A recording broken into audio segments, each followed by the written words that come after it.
بسم اللہ الرحمن الرحیم۔ السلام علیکم ورحمۃ اللہ۔ 10th کلاس کی اسلامیت لازمی کے ساتھ مبین احمد صدیقی آپ کے سامنے۔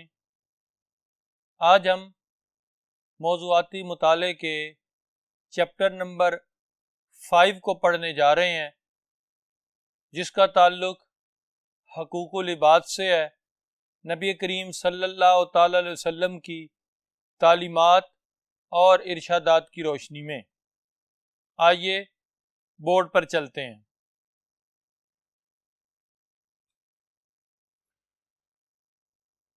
سب سے پہلی بات، حقوق العباد کے بارے میں جاننے کے لیے ہمیں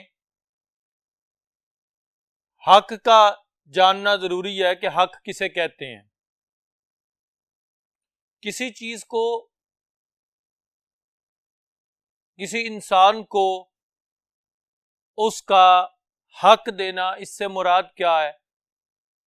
ایک انسان جب دنیا میں آتا ہے تو جس چیز کی اسے ضرورت ہوتی ہے وہ اس کا حق کہلاتا ہے۔ بچہ پیدا ہوا، اسے غذا کی ضرورت ہے، وہ غذا بچے کا حق ہے۔ وہ بڑا ہونا شروع ہوا، اس کو تعلیم و تربیت کی ضرورت پڑی، یہ تعلیم و تربیت دینا اس کا حق ہے۔ اس طرح ہر شخص کا، خواہ وہ کسی بھی حیثیت سے، کسی بھی طبقے سے تعلق رکھتا ہے، اس کا اپنا حق ہوا کرتا ہے۔ حقوق کی 2 قسمیں ہوتی ہیں، نمبر 1 حقوق اللہ اور نمبر 2 حقوق العباد۔ حقوق اللہ کسے کہتے ہیں؟ حقوق اللہ سے مراد اللہ تعالیٰ کے حقوق ہوتے ہیں۔ حقوق اللہ میں انسان کی تمام عبادات شامل ہوتی ہیں، جیسے نماز پڑھنا، روزہ رکھنا، زکوٰۃ ادا کرنا، حج کرنا، یہ سب حقوق اللہ ہیں۔ جتنی عبادات انسان کرتا ہے وہ سب حقوق اللہ کہلاتے ہیں۔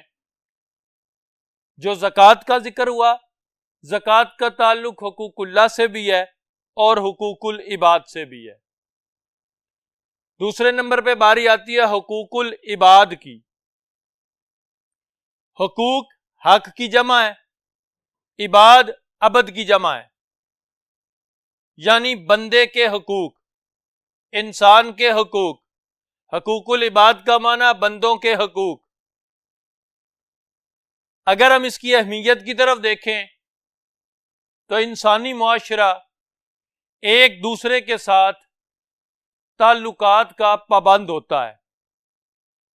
ایک دوسرے کے ساتھ مل جل کر رہنے سے کسی معاشرے میں آرام، چین اور سکون پیدا ہوتا ہے۔ انسان ہر ایک سے وابستہ ہوا کرتا ہے، وہی وابستگی ہر ایک کے لیے لازمی ہوتی ہے، اور بندوں کے بندوں پر اسی لیے کچھ حقوق ہوا کرتے ہیں۔ آج ہم نے انہی حقوق کا جائزہ لینا ہے۔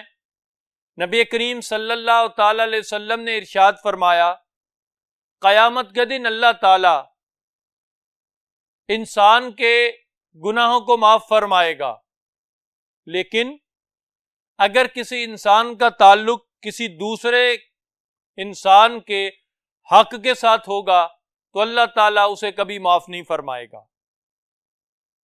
وہ کب معاف ہوں گے؟ جب وہ بندہ اسے معاف کرے گا، پھر اس بندے کا وہ حق معاف ہوگا اور اللہ تعالیٰ بھی اسے معاف فرما دے گا۔ جیسے والدین اور اولاد کا تعلق ہے، اولاد نے والدین کے ساتھ اگر زیادتی کی ہے تو جب تک والدین معاف نہیں کریں اس وقت تک اللہ بھی معاف نہیں کرے گا۔ اگر والدین نے اولاد پر ظلم کیا تو جب تک اولاد معاف نہ کرے اللہ معاف نہیں کرے گا۔ اگر شوہر نے بیوی پر ظلم کیا، جب تک بیوی معاف نہ کرے اللہ معاف نہیں کرے گا۔ اگر بیوی نے شوہر کے ساتھ زیادتی کی تو پھر جب تک شوہر معاف نہ کرے اللہ تعالیٰ بھی معاف نہیں کرے گا۔ اگر کسی پڑوسی نے کسی دوسرے پڑوسی کے ساتھ زیادتی کی، تو جب تک وہ پڑوسی معاف نہ کرے اللہ تعالیٰ بھی معاف نہیں کرے گا۔ اسی طرح یہ دائرہ کار وسیع تر ہوتا چلا جاتا ہے کہ جس کے ساتھ انسان کے تعلقات ہوتے ہیں اس کے ساتھ انسان کے حقوق بنتے چلے جاتے ہیں۔ اب ہم دیکھتے ہیں کہ حقوق العباد کی فہرست میں کس کس کے حقوق شامل ہوتے ہیں۔ سب سے پہلے غلاموں کے حقوق، جو ملازمین ہیں ان کے حقوق، جو غلام ہیں ان کے حقوق۔ اسلام سے پہلے غلاموں کی بیٹا کوئی حیثیت نہیں تھی، ان کی خرید و فروخت کی جاتی تھی انسانوں کی۔ اگر کوئی غلام ہو جاتا کسی کا تو وہ جدی پشتی غلامی ہی کیا کرتا تھا۔ یہ اسلام سے پہلے کے تصورات تھے۔ نبی کریم صلی اللہ تعالی علیہ وآلہ وسلم نے تشریف لانے کے بعد غلاموں کو ان کے حقوق دلوائے۔ جس کا دل کرتا تھا دور جاہلیت میں جتنا بوجھ چاہتا تھا اپنے غلام پر ڈال دیا کرتا تھا۔ نبی کریم علیہ السلام نے اس بات سے منع فرمایا اپنے غلام پر طاقت کے مطابق بوجھ ڈالا کرو، یعنی اس کو اتنا ہی کام کرنے کے لیے کہا کرو جتنا آسانی سے وہ کر سکے۔ نبی کریم علیہ السلام نے ارشاد فرمایا کہ جب انسان ورکر کوئی کام کرتا ہے، کوئی ورکر ہے کام کر رہا ہے کسی ادارے میں، مزدوری کر رہا ہے کسی شخص کے پاس، اب حضور علیہ السلام فرماتے ہیں کہ اس مزدور کی مزدوری جو ہے وہ اس کے پسینہ خشک ہونے سے پہلے دے دیا کرو، اس کی اجرت اس کو وقت پر دیا کرو۔ یہ غلام کا حق ہے، آپ کے ورکر کا حق ہے۔ ایک شخص حضور علیہ السلام کے پاس حاضر ہوا، کہنے لگا یا رسول اللہ صلی اللہ علیہ وسلم، میں اپنے غلام کی غلطی کو کتنی دفعہ معاف کیا کروں؟ میرا غلام غلطی کرتا ہے، مجھے غصہ آتا ہے۔ تو نبی کریم صلی اللہ علیہ وسلم نے فرمایا ہر روز 70 مرتبہ معاف کر دیا کرو۔ یہ غلاموں کے حقوق میں بات شامل ہے، انہیں ان غلاموں کو ان کے کام کا بہتر معاوضہ دینا تاکہ وہ اپنی ضروریات زندگی کو پورا کر سکیں، یہ ان کے حقوق میں شامل ہے۔ دوسرے نمبر پر آتا ہے ہمسایوں کے حقوق۔ انسان جس جگہ پر رہتا ہے اس کے دائیں بائیں، اس کے محلے دار، یہ سب اس کے پڑوسی ہوتے ہیں، اس کے ہمسائے ہوتے ہیں۔ ان کے حقوق بھی حضور علیہ السلام نے متعین فرمائے، مقرر فرمائے ہیں، اور ان کے حقوق کو ادا کرنے کا حکم دیا ہے، ان سے اچھا سلوک کرنے کا حکم دیا ہے۔ بغیر ہمسائے کی اجازت کے آپ اپنے گھر کی دیوار کو اونچا نہیں کر سکتے کہ کہیں ایسا نہ ہو کہ ہمسائے کے لیے ہوا اور روشنی کا آنا جو ہے وہ بند ہو جائے۔ اگر آپ نے اپنا مکان بلند کرنا ہے، اونچا کرنا ہے، پہلے ہمسائے سے مشورہ کرنا ہے، اگر وہ خوش دلی سے اجازت دے تو آپ جتنی مرضی دیوار بنا لیں، یہ اس کے حقوق میں شامل ہے۔ نبی کریم صلی اللہ تعالی علیہ وسلم ارشاد فرماتے ہیں کہ جبرائیل علیہ السلام میرے پاس جب آیا کرتے تو مجھے ہمسایوں کے حقوق کی ادائیگی کی بے انتہا تاکید کرتے، اتنی تاکید فرماتے کہ مجھے گمان ہونے لگ پڑا کہ وراثت میں بھی ہمسائے کا حصہ قرار دے دیا جائے گا، یعنی کوئی شخص مرے گا اس کی جائیداد میں بھی ہمسائے کا حصہ قرار دے دیا جائے گا، لیکن ایسا نہیں ہوا۔ نبی کریم علیہ السلام کے فرمانے کا مقصد کیا تھا کہ ہمسایوں سے حسن سلوک سے اچھے طریقے سے رہنا چاہیے۔ آئیے دوسرے بورڈ کی طرف چلتے ہیں۔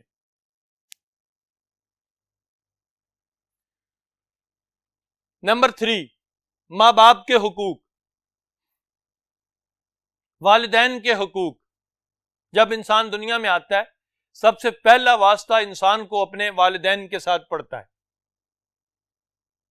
اور والدین کا ادب و احترام کرنا اولاد پر فرض قرار دیا گیا، والدین کی خدمت کرنا اولاد کے لیے لازمی قرار دیا گیا، والدین کے آگے اف تک باوجہ بلند بات نہ کرنا، نظر نیچی رکھ کے بات کرنا، یہ سب باتیں اولاد کے لیے فرض قرار دے دی گئیں۔ اللہ تعالیٰ نے قرآن پاک میں ارشاد فرمایا اپنے والدین کو اف تک نہ کہو، جھڑکو نہیں والدین کو، اکڑو نہیں والدین کے آگے۔ تو بیٹا یہ وہ تعلیمات ہیں جو نبی کریم صلی اللہ علیہ وسلم نے ہمیں والدین کے حقوق کے بارے میں دی ہیں۔ آپ اگر اونچا بولتے ہیں، باوجہ بلند بات کرتے ہیں، نہ ماں نے آپ کو کچھ کہنا ہے نہ باپ نے آپ کو کچھ کہنا ہے۔ آپ نے اپنی ضد منوانے کے لیے باوجہ بلند اگر کلام کیا نا، تو پھر والدین کے دل کو جو تکلیف پہنچتی ہے، وہ تکلیف عرش الہی کو چیر کر رب کی بارگاہ میں جاتی ہے۔ اس لیے والدین کا ادب کرنا اولاد پر فرض قرار دے دیا گیا ہے۔ نبی کریم صلی اللہ تعالی علیہ وسلم نے فرمایا، ماں کے قدموں تلے جنت ہوتی ہے، انسان ماں کی خدمت کرے تو پھر جنت حاصل کر سکتا ہے۔ دوسرے مقام پر باپ کی عظمت کو بیان فرمایا کہ باپ جنت کا سب سے بڑا دروازہ ہے، جس کے لیے یہ دروازہ ٹوٹ گیا، یعنی باپ ناراض ہو گیا، تو اس پر جنت حرام ہو گئی۔ دونوں کی خدمت، دونوں کا ادب اور دونوں کا احترام اولاد پہ فرض قرار دے دیا گیا۔ نمبر 4، بیماروں کے حقوق۔ اگر کوئی شخص بیمار ہو جائے، مریض ہو، تو ہمارا فرض ہے اور اس کا حق ہے کہ ہم اس کی عیادت کریں، بیماری کے اندر اس کے ساتھ تعاون کریں، یہ ہمارا فرض ہے تندرست شخص کا۔ نبی کریم صلی اللہ علیہ وسلم نے ارشاد فرمایا، جب تم مریض کی عیادت کے لیے جایا کرو نا، تو پھر مریض سے اپنے لیے دعا کروایا کرو۔ ریزن پوچھی، سوال کیا، یا رسول اللہ اس کی وجہ کیا ہے؟ بیمار شخص سے اپنے لیے دعا کروانی؟ فرمایا کہ بیمار رب کے قریب ہوتا ہے، اس لیے اللہ تعالیٰ سے جو دعا کرتا ہے اللہ اسے قبول فرما لیا کرتا ہے۔ اس لیے انسان کو چاہیے کہ اگر ہمارے ہاں کوئی بیمار ہے، ہمسایوں میں، رشتہ داروں میں، عزیز و اقارب میں، دوست احباب میں، ہم اس کی تیمارداری بھی کریں، ہم اس کی خبرگیری بھی کریں، اس کے آرام و سکون کا خیال بھی رکھیں اور اس کے ساتھ تعاون بھی کریں۔ حیات طیبہ سرکار مدینہ صلی اللہ علیہ وسلم کی اگر ہم پڑھتے ہیں تو ہمیں یہ بات وضاحت سے سامنے آتی ہے کہ حضور علیہ الصلوۃ والسلام بیماروں سے کتنی شفقت اور محبت کا سلوک فرمایا کرتے تھے۔ نمبر 5، عورتوں کے حقوق۔ اسلام سے پہلے عورت کا کوئی مقام نہیں تھا، کوئی حیثیت نہیں تھی، لوگ اس کو پاؤں کی جوتی تصور کرتے تھے۔ نبی کریم علیہ الصلوۃ والسلام نے ماں کی حیثیت سے عورت کے رتبے کو بلند فرمایا، بیٹی کی حیثیت سے عورت کے رتبے کو عظمت دی، بیوی کی حیثیت سے عورت کے رتبے کو مقام دیا، بہن کی حیثیت سے عورت کے مقام کو بیان فرمایا۔ اگر اولاد کی ماں ہے عورت، تو پھر ماں کے قدموں تلے حضور علیہ السلام نے جنت قرار دے دی کہ ماں کی خدمت کرو جنت پاؤ گے۔ اگر بیٹی ہے تو پھر ارشاد فرمایا کہ جو بیٹی کی پرورش کرے گا سنت اور شریعت کے مطابق، اس کے جوان ہونے پر اس کا نکاح کر دے گا، تو وہ جنت میں اس طرح میرے ساتھ ہوگا جس طرح یہ 2 انگلیاں ہیں۔ عرب لوگ بیٹیوں کو زندہ دفن کر دیتے تھے، نبی کریم علیہ السلام نے مقام بیان فرما دیا۔ اس کے بعد بیوی کی حیثیت دی، بیوی کو کسی لحاظ سے کوئی حیثیت حاصل نہیں تھی اسلام سے پہلے۔ نبی کریم صلی اللہ تعالی علیہ وسلم نے عورت کو بیوی کی حیثیت سے مقام دیا۔ حضور صلی اللہ علیہ وسلم نے فرمایا، تم میں میرے نزدیک بہتر وہ شخص ہے جو اپنی گھر والی یعنی اپنی بیوی کے ساتھ اچھا ہے، اور میں تم سب میں اپنے گھر والوں کے ساتھ سب سے بہتر ہوں۔ اپنی مثال بھی بیان فرما دی اور حکم بھی دے دیا کہ میں پسند اسے کروں گا جو اپنی بیوی کے ساتھ اچھا سلوک کرنے والا ہوگا۔ بہن، اگر بہن کا مقام دیکھا جائے تو پھر تقدس بھی دیا، عظمت بھی بہن کی بیان فرمائی۔ نبی کریم صلی اللہ تعالی علیہ وسلم کی بہن جو کہ حضرت حلیمہ کی بیٹی تھیں، حضور علیہ السلام کی دودھ شریک بہن تھیں، جب نبی کریم صلی اللہ تعالی وسلم کی بارگاہ میں آتی ہیں، حضور علیہ الصلوۃ والسلام تمام جنگی قیدیوں کو ان کے آنے کی وجہ سے رہا کر دیتے ہیں جو اس قبیلے کے ہوتے ہیں، اور انہیں کچھ دن اپنے پاس رکھتے ہیں، اور جب وہ وہاں سے واپس پلٹتی ہیں تو نبی کریم علیہ الصلوۃ والسلام انہیں تحائف دے کر واپس بھیجتے ہیں۔ اس کے بعد ہے یتیموں کے حقوق. عام طور پر انسان اگر کوئی یتیم اسے ملے تو انسان کی فطرت ہے کہ اس کے حقوق کو غصب کر لیتا ہے، اس کے مال کو چھین لیتا ہے. یتیم معاشرے کا وہ طبقہ ہے کہ جو بچہ ہے اور بچے کی کیفیت یہ ہے کہ والد بھی فوت ہو گیا اور والدہ بھی فوت ہو گئی. اب جس کے سر سے والد کا سایہ اٹھ جاتا ہے وہ یتیم ہو جاتا ہے. معاشرے والے اس کی جائیداد پہ قبضہ کر لیتے ہیں. یہ زمانے کا دستور ہے، طریقہ ہے. نبی کریم علیہ الصلوۃ والسلام نے یتیموں کے حقوق کو مقرر فرمایا. نبی کریم صلی اللہ علیہ وسلم نے ارشاد فرمایا یتیم کی کفالت کرنے والا جنت میں میرے ساتھ اس طرح ہوگا جس طرح یہ 2 انگلیاں ہیں. تو یہ یتیم کا حق ہے.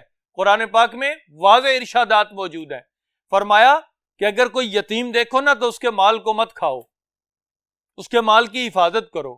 اس وقت تک حفاظت کرنا تمہاری ذمہ داری جب تک وہ جوان نہیں ہو جاتا. جب اپنے مال کو، اپنے کاروبار کو سنبھالنے کے قابل ہو جائے تو اچھے طریقے سے وہ کاروبار، وہ مال اس کے سپرد کر دو. آج ہم نے ان تعلیمات کو بھلا دیا ہے جس کی وجہ سے معاشرہ غلط راستے پر چل پڑا ہے. آئیے تیسرے بورڈ پر چلتے ہیں. نمبر 7، جنگی قیدیوں کے حقوق. جو لوگ جنگ میں قید ہو کر آ جاتے ہیں وہ جنگی قیدی کہلاتے ہیں. اب جنگی قیدیوں کے ساتھ اسلام سے پہلے بہت برا سلوک کیا جاتا تھا. لوگ انہیں غلام بنا لیتے تھے. یہاں تک روایات میں آتے کہ ان کے جسمانی اعضاء کو کاٹ کر زندہ شخص کے مزے لیا کرتے تھے. لیکن حضور صلی اللہ تعالی علیہ وسلم نے جنگی قیدیوں کے بھی حقوق مقرر فرمائے. غزوہ بدر میں جب کفار مکہ، قریش مکہ قید ہو کر آتے ہیں تو پھر انہیں آزاد کر دیا گیا، فدیہ لے کر چھوڑ دیا گیا. اب جو فدیہ نہیں دے سکتے تھے ان سے کہا کہ وہ 10 مسلمان بچوں کو پڑھائیں پھر آزاد ہیں. جب وہ مسلمان بچوں کو پڑھنا لکھنا سکھا دیتا جو، وہ آزاد ہو جاتا. تو یہ قیدیوں کے ساتھ صحابہ کرام کا مثالی کردار ہے.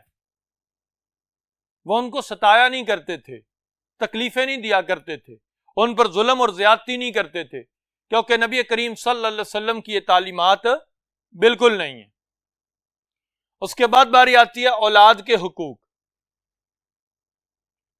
عرب کے اندر ایک دستور تھا دور جاہلیت میں، بیٹی پیدا ہوتی شرمندگی کی وجہ سے مار دیتے، بیٹا پیدا ہوتا اس لیے مار دیتے کہ بڑا ہو کے ہمارے ساتھ کھائے پیے گا، ہمارے مال میں حصہ دار بنے گا، ہماری جائیداد میں حصہ دار بنے گا.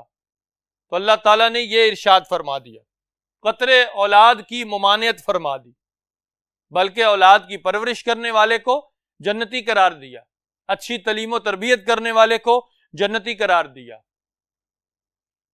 ایسا شخص جو اولاد کو قتل کرتا ہے اللہ تعالیٰ کے ہاں اس کی بہت بری سزا مقرر فرما دی. ارشاد فرمایا اللہ تعالیٰ نے کہ مفلسی یعنی غربت کی وجہ سے اپنی اولاد کو قتل مت کرو، کیونکہ ہم تم کو بھی رزق دیتے ہیں اور ہم اس کو بھی رزق دیتے ہیں. جو دنیا میں آتا ہے وہ اپنا رزق لے کر آتا ہے. تو قتل اولاد کی ممانعت فرمائی اور اس کے ساتھ اولاد کے حقوق مقرر فرمائے کہ اگر والدین اولاد کی تربیت میں، ان کے حقوق کی ادائیگی میں کمی یا زیادتی کریں گے تو پھر ان کی پکڑ ہے. اس کے بعد رشتہ داروں کے حقوق. جو انسان کے عزیز و اقارب ہوتے ہیں، رشتہ دار ہوتے ہیں، ان کے حقوق بھی مقرر فرمائے اسلام نے. ان کے ساتھ حسن سلوک کرنے والے کو جنتی قرار دیا، ان کے ساتھ تعلقات جوڑنے والے کو جنتی قرار دیا. حضور صلی اللہ علیہ وسلم فرماتے ہیں تمہارے رشتہ داروں میں سے جو تم سے تعلق توڑے تم اس کے ساتھ تعلق جوڑو. جو قطع رحم ہے یعنی رشتہ داروں سے تعلق توڑنے والا ہے، حضور علیہ السلام نے فرمایا وہ جنت کی خوشبو سے بھی محروم رہے گا، یعنی اس کو جنت کی خوشبو بھی نہیں آئے گی. اسٹوڈنٹس، یہ ہمارے 9 ٹاپکس ہیں حقوق العباد کے حوالے سے جو حضور صلی اللہ علیہ وسلم کی تعلیمات کے مطابق ہمارے سامنے آئے ہیں. وہ اس میں سے آپ سے کوسچن کر سکتا ہے حقوق اللہ سے کیا مراد ہے، حقوق العباد سے کیا مراد ہے، حقوق العباد کون کون سے ہیں، کسی ایک ٹاپک کے بارے میں وہ کوسچن پوچھ سکتا ہے کہ اولاد کی تربیت کے بارے میں نبی کریم علیہ السلام نے کیا فرمایا۔ اسی لیے یہ ہم نے آج جتنی باتیں کی اسے اچھی طرح ذہن میں رکھیے گا تاکہ جب آپ کمرہ امتحان میں بیٹھیں تو آپ کو کسی قسم کی کوئی پریشانی نہ ہو۔ اللہ حافظ۔